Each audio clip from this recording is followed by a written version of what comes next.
पर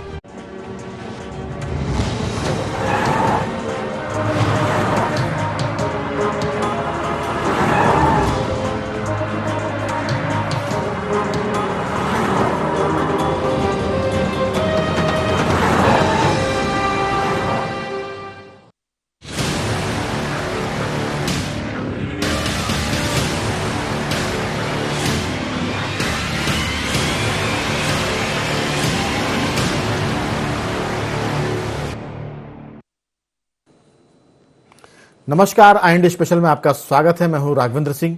बिन ओबीसी नहीं चुनाव।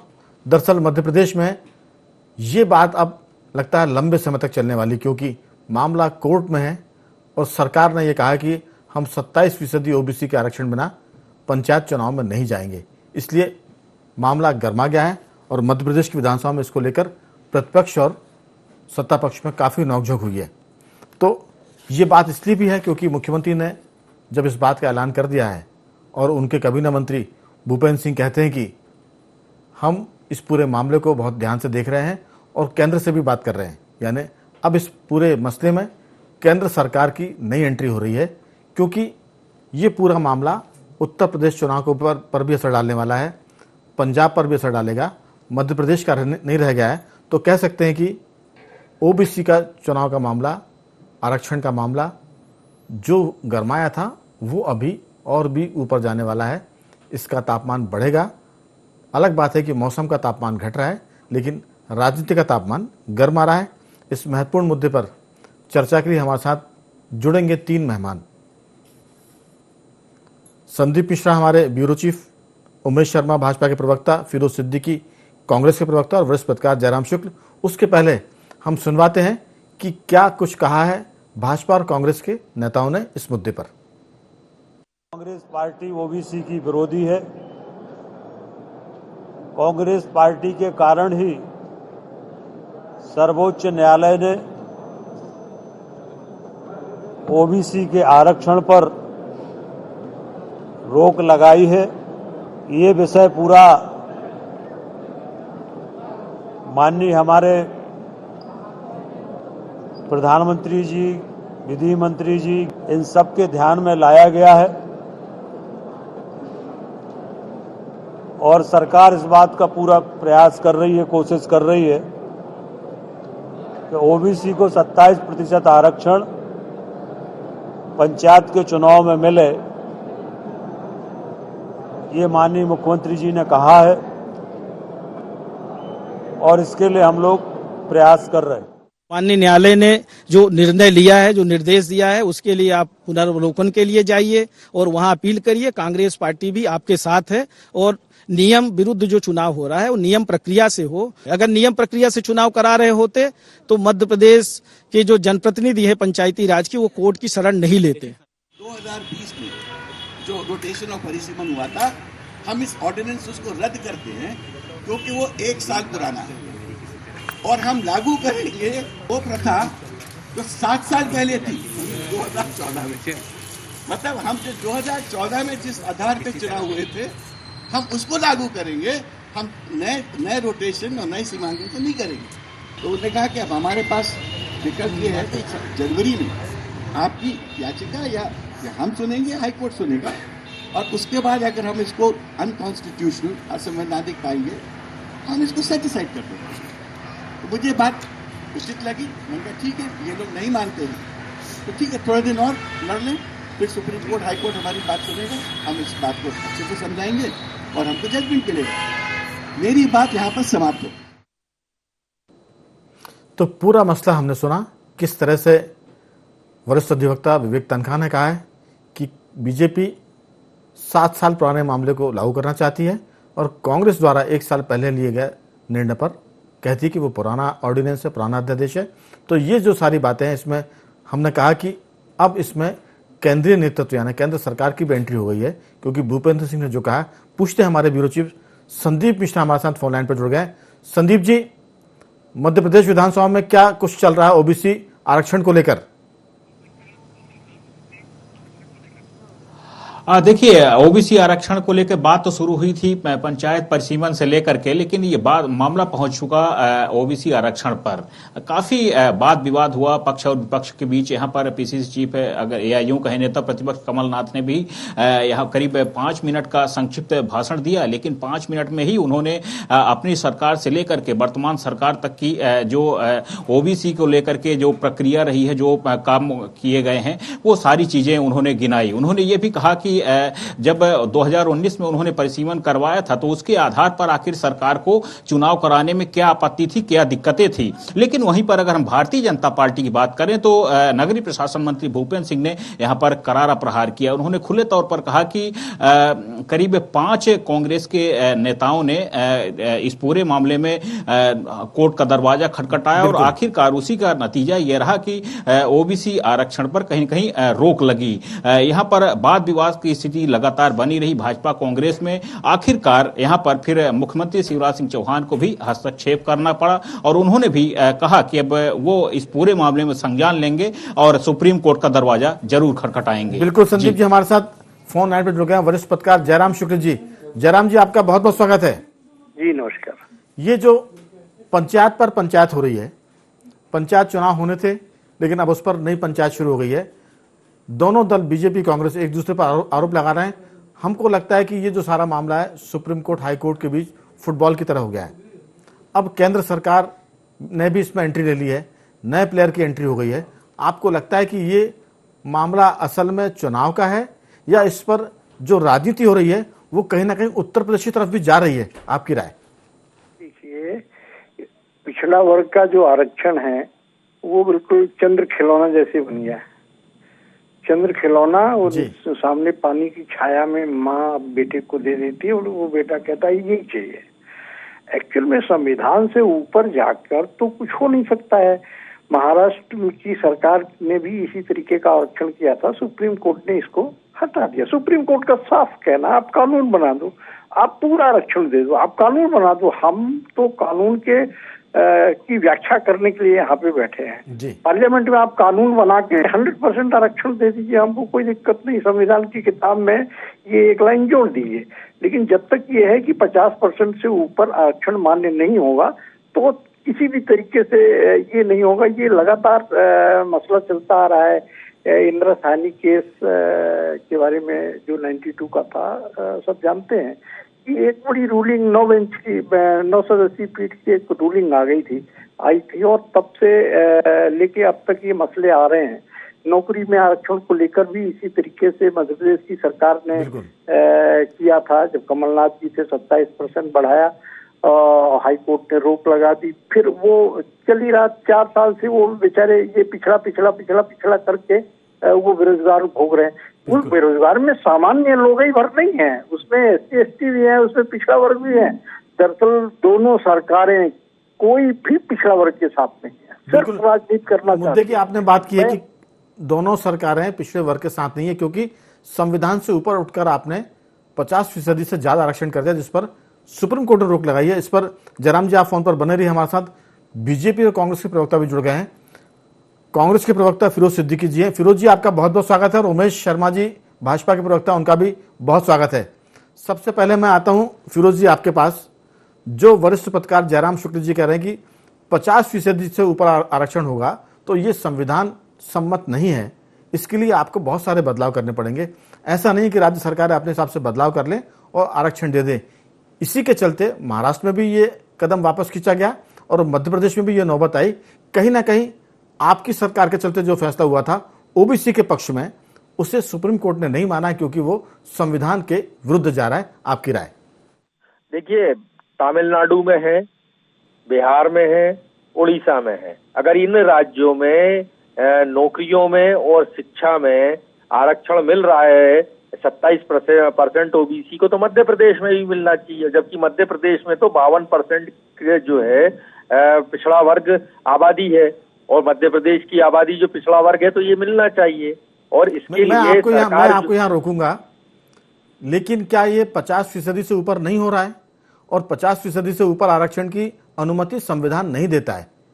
भाई, हमारा सवाल ये है कि ये बिहार में, तमिलनाडु में तो कई वर्षों से है। चलिए, अगर एक राज्य में गलती हो रही है तो क्या हम वो गलती करेंगे?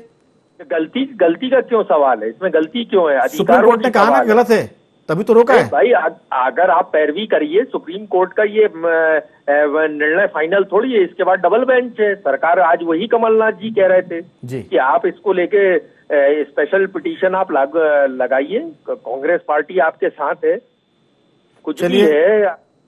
अगर संविधान में नहीं है तो डबल बेंच क्या कॉन्स्टिट्यूशनल बेंच भी मेरे ख्याल से सुनवाई करेगी तो वो संविधान के खिलाफ नहीं जा पाएगी। मैं पूछता हूं उमेश शर्मा जी से। उमेश जी, ये जो मामला जिसमें बीजेपी की सरकार भी फंस गई है, कमलनाथ जी का जो निर्णय था ओबीसी के पक्ष में था 27%। फिरोज सिद्दीकी साहब का तर्क है कि ये बिहार में भी है, उड़ीसा में भी है, तो मध्य प्रदेश में क्यों नहीं? आप कहीं ना कहीं इस बात को मान रहे हैं कि यह संविधान सम्मत फैसला है या संविधान के विरुद्ध था 27% आरक्षण? पहले इस पर राय, उसके बाद आपकी पार्टी तय कर रही है कि वो सुप्रीम कोर्ट दोबारा जा रही है इस पर पुनर्याचिका के लिए। उमेश जी, आपके इन दोनों प्रश्नों के मूल में जो भारतीय जनता पार्टी का तत्व चिंतन है या भारतीय जनता पार्टी की स्पष्ट और दृढ़ मान्यता है जी, वो स्पष्ट और दृढ़ मान्यता ये है कि हम तो समाज में जो प्रत्येक वर्ग है जो गैर बराबरी का जीवन जी रहा है, जिसको संवैधानिक संरक्षण प्राप्त है, उन सबके अधिकारों का रक्षण करने के लिए भारतीय जनता पार्टी की केंद्र की सरकार भी प्रतिबद्ध है और मध्य प्रदेश की सरकार भी प्रतिबद्ध है। केंद्र की सरकार ने तो नीट तक में 27% का आरक्षण दिया था, उसको चुनौती दी गई, इसलिए उस पर रुका है। जो आप बात कर रहे हैं कि ये ठीक बात है, मैं आपसे 100% सहमत हूँ, जयराम जी भाई साहब से सहमत हूँ कि 50% के ऊपर का संविधान के अंदर प्रावधान नहीं है। उससे ऊपर अगर आरक्षण 1% भी जाता है तो उसको न्यायालय में चुनौती दी जाएगी और उस पर स्थगन भी आएगा और मुझे लगता है कि वो निर्णय लागू भी नहीं हो पाएगा। पर उसके बावजूद भी भारतीय जनता पार्टी की सरकार ने तो पंचायत चुनाव के संदर्भ में भी आरक्षित सीटें कर दी थी। कांग्रेस पार्टी चूंकि पंचायत चुनाव से पीठ दिखाना चाहती थी और भगोड़ी कांग्रेस ने ये करा के सैयद जाफर हाईकोर्ट की तरफ दौड़े, जया ठाकुर जी दौड़ी, और जब हाईकोर्ट ने उनको कोई संरक्षण प्रदान नहीं करा तो वो हाईकोर्ट के विरुद्ध सुप्रीम कोर्ट में चले गए। सुप्रीम कोर्ट ने जब उनको अनुदेशित करा कि आप वापस उच्च न्यायालय में जाइए, वो वापस उच्च न्यायालय में चलकर आ गए और जब कहीं भी उनको इस चुनाव को रोकने में सफलता प्राप्त नहीं हुई तो उन्होंने हताशा में अंतिम हथकंडा अपनाया और उन्होंने महाराष्ट्र का जो है वो उदाहरण प्रस्तुत करके सर्वोच्च न्यायालय में विवेक तनखा जी ने कमलनाथ जी के इशारे पर पिछड़ा वर्ग के जो संवैधानिक का संरक्षण उसको प्राप्त था, जो आरक्षण का अधिकार था, जो उनके लिए सीटें आरक्षित करी गई थी, उस आरक्षण की आरक्षित करी हुई सीटों को पिछड़ा वर्ग की विवेक तनखा और कमलनाथ जी ने षड्यंत्र पूर्वक बंद करवा दिया। लेकिन उमेश जी, मैं रुकूंगा 1 मिनट आपको यहाँ। विवेक तनखा जी कह रहे हैं कि वो तो गए हैं, जो एक तरह से रिट पिटीशन जो उनकी है वो उसके रोटेशन को लेकर है। उन्होंने इस बात का जिक्र ही नहीं किया कि ओबीसी के आरक्षण की बात अपनी याचिका में लिखी ही नहीं, तो इस पर उनका कोई रोल नहीं है, ये कहना है विवेक तनखा का। मुझे लगता है कि विवेक तनखा जी जैसे विधिवेत्ता जो हैं वो तो मुझे लग रहा है कि विधि क्षेत्र के बड़े महारथी व्यक्ति हैं। अगर वो इस तरह का बयान गोलमोल देंगे तो किसी के भी गले उतरने वाला नहीं है। रोटेशन प्रणाली को लेकर तो वो शुरू दिन से भिड़े हुए थे।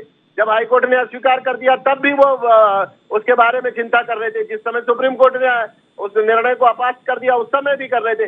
वो तो जब उनकी दाल गली नहीं तो फिर उन्होंने मध्यमार्ग निकाला, क्योंकि वो मुंह की खा गए थे और उसके बाद कमलनाथ जी की सरकार इस चुनाव से भागना चाहती थी पंचायत के, तो उन्होंने फिर महाराष्ट्र का उदाहरण पाटिल वाला प्रस्तुत करा और उसके आधार पर विवेक तनखा जी बहुत भलीभांति जानते थे कि ये आरसी जो आरक्षण ओबीसी वर्ग को दिया गया, इस ओबीसी वर्ग के आरक्षण की जो कंडिका उन्होंने प्रस्तुत करी थी, जो प्रावधान उन्होंने दिया था, उस प्रावधान के ऊपर सीधा सीधा ये तय था कि सुप्रीम कोर्ट इस पर रोक लगाएगी। 10 करोड़ का नोटिस दिया मानहानि का कि आप उनके बयानों पर गलत बयानी कर रहे हैं। बीजेपी को उन्होंने नोटिस दिया हुआ है, भूपेंद्र सिंह को भी नोटिस दिया हुआ और मुख्यमंत्री शिवराज सिंह को भी। नहीं, उन्होंने मानहानि का नोटिस दिया है। उनको अपने मान की हानि होने की इतनी चिंता है और मध्य प्रदेश की जो 52% आबादी ओबीसी की है उसके जो अधिकार का हनन हुआ है उसके बारे में उनको चिंता नहीं है। और उनका मान किस बात से भंग हो गया? उनका मान भंग इस बात से हो गया है कि चुनाव के अंदर वो जो पैतरा लेकर गए थे वो गए तो नमाज पढ़ने थे और रोजे गले पड़ गए हैं, तो इसलिए अब वो जो उनकी सारी खिसियाहत है वो हम पर उतार रहे। वो 10 करोड़ का मानहानि का नोटिस दिया। चलिए मैं लौटता हूँ आपके पास, आप फोन पर बने रहिए। हमारे साथ हमारे ब्यूरो चीफ संदीप मिश्रा भी। संदीप मिश्रा, इस पूरे मामले में जो विवेक तनखा ने नोटिस दिया है 10 करोड़ की मानहानि का, कांग्रेस ये कहती है कि हमने तो ओबीसी का जिक्र नहीं किया, लेकिन इस पर जो पूरा खेल हो रहा है इसके पीछे बीजेपी की कोई राजनीति है। आपको विधानसभा में इस पूरे मुद्दे पर क्या चीज नजर आती है कांग्रेस और भाजपा को लेकर, संदीप जी? देखिए, अगर हम आज के विधानसभा की बात करें तो यहां पर कहीं न कहीं भारतीय जनता पार्टी या यूं कहें कि प्रदेश की शिवराज सरकार ने पूरे मामले को डाइवर्ट कर दिया।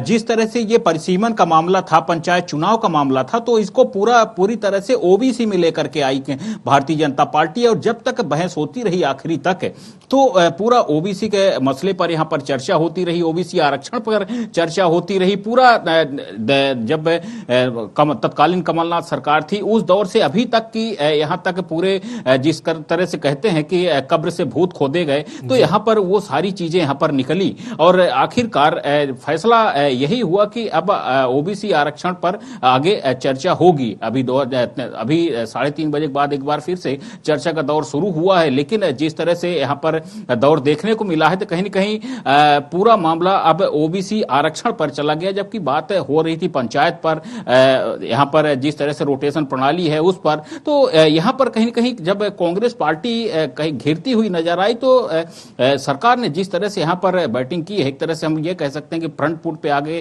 कांग्रेस पार्टी ने, यहां पर भारतीय जनता प्रदेश की सरकार ने बैटिंग की, तो फ्रंट फुट पे यहां पर कांग्रेस पार्टी नजर आई। हालांकि पहले तो अच्छा यहां पर खेलने की कोशिश की कांग्रेस पार्टी ने, लेकिन उनका सारे पैंतड़े कहीं न कहीं फेल होते नजर आए। चलिए मैं पूछता हूं जयराम जी से। जयराम शुक्ल जी, बीजेपी कांग्रेस को आपने सुन लिया, विधानसभा में क्या हो रहा है ये भी आपने सुना, संदीप मिश्रा जी ने बताया। क्या ये जो पूरा मामला है ओबीसी का मसला है, अब पूरा रिजर्वेशन जो था रोटेशन उसको लेकर बात एक तरह से परिदृश्य यानी पर्दे के पीछे चली गई है, अब मुख्य जो दृश्य है वो ओबीसी को लेकर आ गया है, जिसका कांग्रेस करेगी हमने अपनी याचिका में जिक्र नहीं किया और बीजेपी इस पर खुलकर खेल रही है। भोपाल से लेकर दिल्ली तक इस पर बैटिंग चल रही है, छक्के पर छक्के लग रहे हैं। आपकी राय क्या है? क्या ये मामला यूपी इलेक्शन को भी ध्यान में रख के गर्माहट पा रहा है? जयराम जी। निश्चित तौर पे अभी 9 अगस्त को पार्लियामेंट में 27% रिजर्वेशन में 128वां संशोधन रखा था जमीन कुमार जी ने जी, और उसमें कांग्रेस और बीजेपी दोनों ने सहमति क्योंकि किसी की हिम्मत ही नहीं है कि इसको लेके विचार करने की या संविधान सम्मत बात करने की बात करे। तो देखिए, पिछड़ा वर्ग को लुभाने का काम तो उत्तर प्रदेश की राजनीति को लेकर तो बड़ा महत्वपूर्ण है, और उत्तर प्रदेश की राजनीति क्या मध्य प्रदेश की राजनीति में भी वही पिछड़ा वर्ग का सिक्का चलता है। और इसका सबसे बड़ा दारोमदार तो उत्तर प्रदेश के चुनाव पे आप देखते आ रहे हैं कि लेकिन क्या यूपी के इलेक्शन या मध्य प्रदेश के चुनाव में कांग्रेस पर यह दाव उल्टा पड़ने वाला है?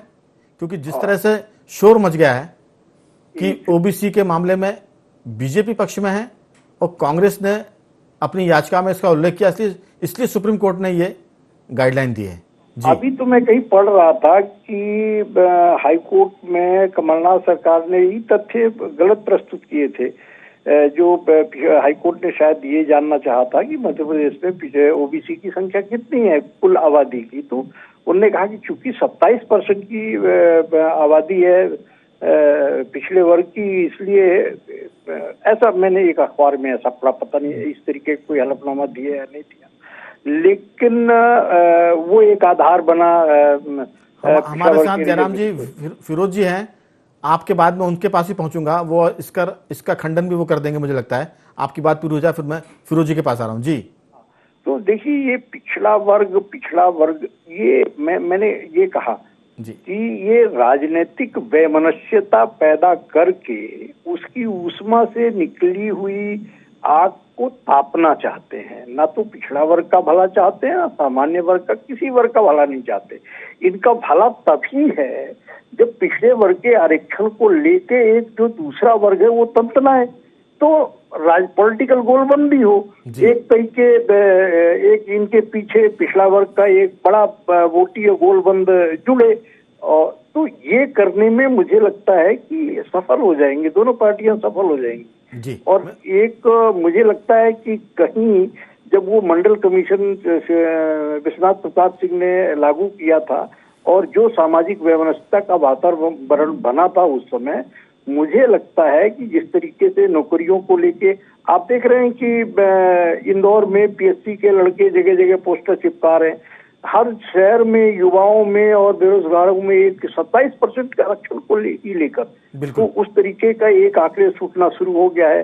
फिर ये 27% का जो पंचायत में रिजर्वेशन को लेकर जिस तरीके के बयान आ रहे हैं और आएंगे, उससे निश्चित तौर पर समाज में एक विद्वेष, एक वैमनस्यता फैलने की मुझे पूरी उम्मीद लगती है। और ये चाहती हैं, ये दोनों पार्टियां चाहती हैं। बिल्कुल, ये दोनों पार्टियां चाहती हैं कि इस पूरी राजनीति में आरक्षण के मामले में आग लगाएं और फिर उससे जो आग निकलेगी उसका हाथ तापें और फिर उसमें पार्टियां अपने अपने वोट बैंक को एक तरह से सुरक्षित करें। फिरोज जी, सियासी दलों पर यह आरोप चस्पा हो रहा है कि ओबीसी तो अपनी जगह है, लेकिन समाज में एक वैमनस्य पैदा करने का, विद्वेष की भावना पैदा करके राजनीति हो रही है और इसमें कोई किसी से कम नहीं है, सब एक दूसरे से आगे निकलने की कोशिश कर रहे हैं। आपकी राय?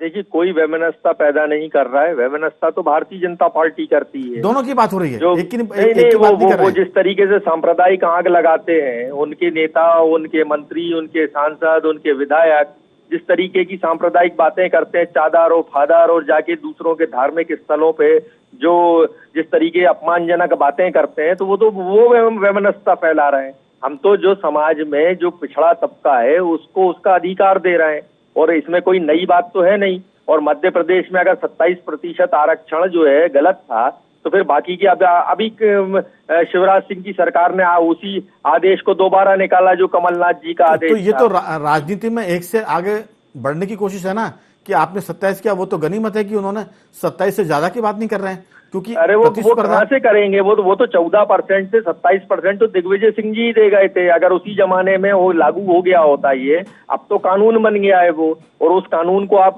खत्म नहीं कर सकता सुप्रीम कोर्ट या कोई भी कोर्ट, क्योंकि वो है संविधान सम्मत। जब बाकी के राज्यों में है वो, यहाँ हमारे यहाँ भी 19वीं और 21वीं अनुसूची को देखकर वो बनाया गया है।